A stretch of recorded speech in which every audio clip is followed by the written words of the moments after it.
This is Revelation, Lesson 15, covering Revelation chapter 17 and some related scriptures to help us understand what John saw in Revelation chapter 17.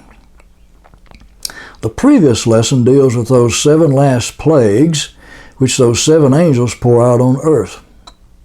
Severe plagues, especially on Antichrist followers. And even under all those plagues, his followers still refuse to repent. And some of the plagues happened during the Battle of Armageddon. That battle is pictured more than once in Revelation from different angles. Now, each of these Revelation videos builds upon the previous one, so you'll surely want to watch Lesson 14, and indeed all the rest of the Daniel and Revelation videos. Many think the books of Daniel and Revelation are beyond their capacity to understand. But they are understandable to those who truly want to understand. Now Revelation 17:1. And then one of the 7 angels who had the 7 judgment bowls came and talked with me, saying to me, "Come, I will show you the judgment of the great harlot or prostitute, who sits on many waters, with whom the kings of the earth have committed fornication, both symbolically and religiously and literally. And the inhabitants of the earth were made drunk with the wine of her fornication. So he carried me away in the spirit into the wilderness." Now I want to show you an Old Testament scripture from Zechariah chapter 5, verses 5 through 11, which God showed to Zechariah something very similar to what John saw much later. Then the angel who talked with me, Zechariah, just like an angel talked to John, that angel came out and said to me, "Lift your eyes now and see what this is which goes forth." And I asked him, "What is it?" And he said, "It is a basket which is going forth." He also said this to me, "This is their resemblance throughout the earth." So this basket must have been the headquarters or the main one from which all the other religious systems around the world throughout history have sprung. This is their resemblance throughout the earth. Now, here is a lead disc which is lifted up, and this is a woman sitting inside the basket. Then he said, "This is wickedness." And he thrust her down into the basket, and he threw that lead cover over the basket's opening. Then I lifted up my eyes and looked, and there were 2 women coming with the wind in their wings, because they had wings like the wings of a stork. And they lifted up that basket between earth and heaven. Then I said to the angel who talked with me, "Where are they carrying that basket?" Then the angel said, "To build a house for it in the land of Shinar," the location of Babylon. "When it is ready, the basket will be set there on its base."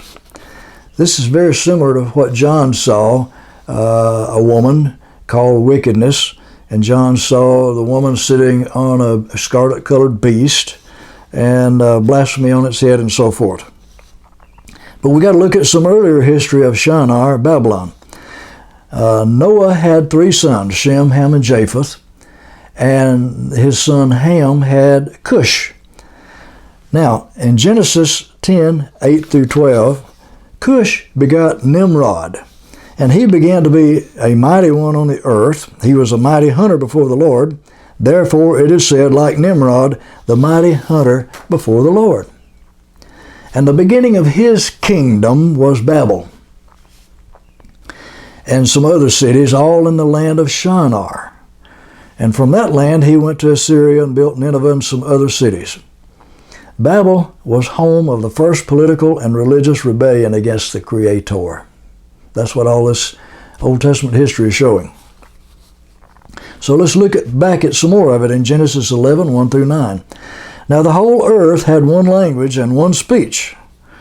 After Noah's flood, as they journeyed from the east, they found a plain in the land of Shinar, and they settled there. Then they said to one another, "Come, let us make bricks and bake them thoroughly." So they had brick for stone, and they had asphalt for mortar. Then they said, "Come, let us build ourselves a city and a tower whose top reaches the heavens. Let us make a name for ourselves, lest we be scattered abroad over the face of the whole earth." But the Lord came down to see their city and the tower which the sons of men had built. And then the Lord said, Indeed, the people are one, and they all have one language. And this is what they begin to do. So now, nothing that they propose to do will be withheld from them because of that unity. So come, let us go down there, and we will confuse their language, so that they may not understand one another's speech. And the Lord scattered them abroad from the land of Shinar over the face of all the earth, and they ceased building that city. But they took their religion and politics with them, of course.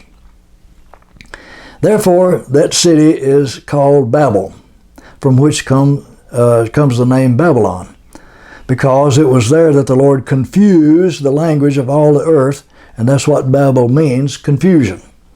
And from there the Lord scattered them over the face of the whole earth.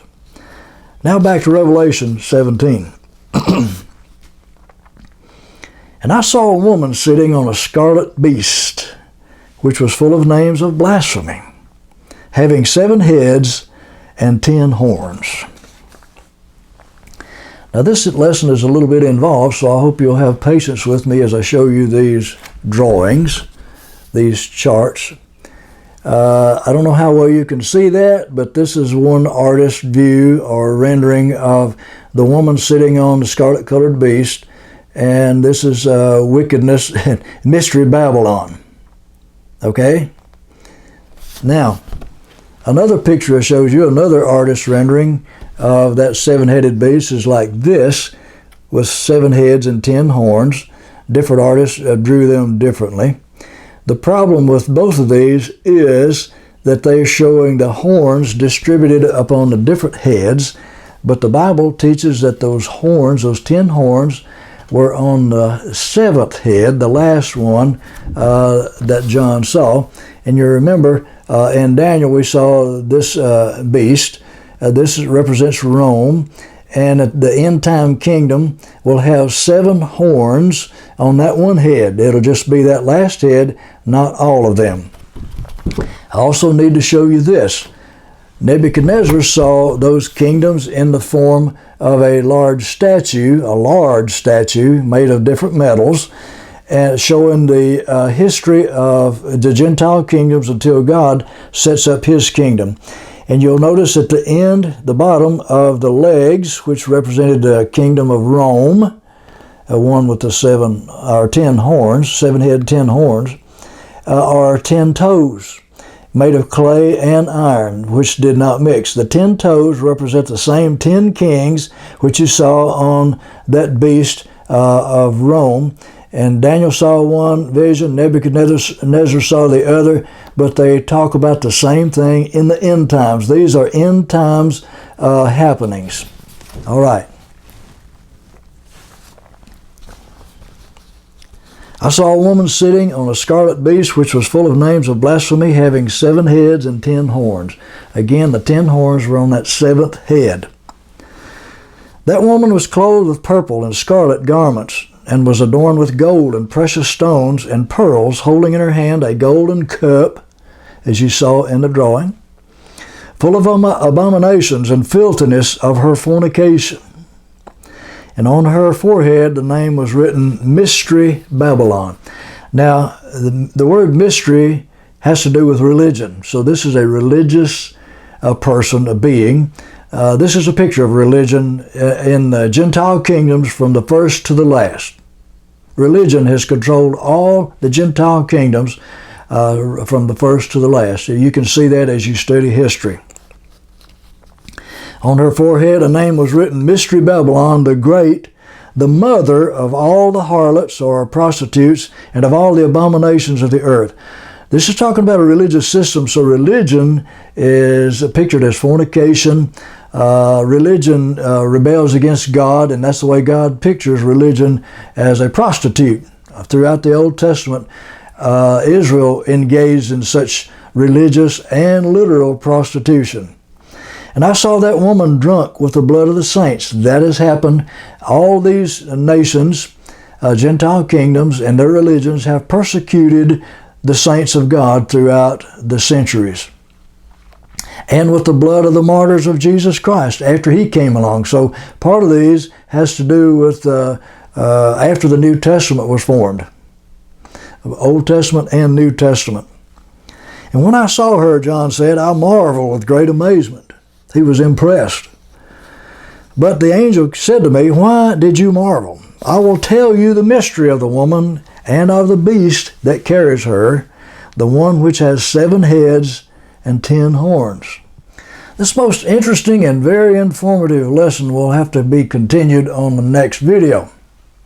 I do need to make one correction. There are 7 heads and 10 horns, and sometimes it's easy to get them mixed up. And so while I was showing this picture about this guy, I think I said he had 7 horns, but there were 7 heads and 10 horns. And so I wanted to make that correction. See you in the next segment of this lesson.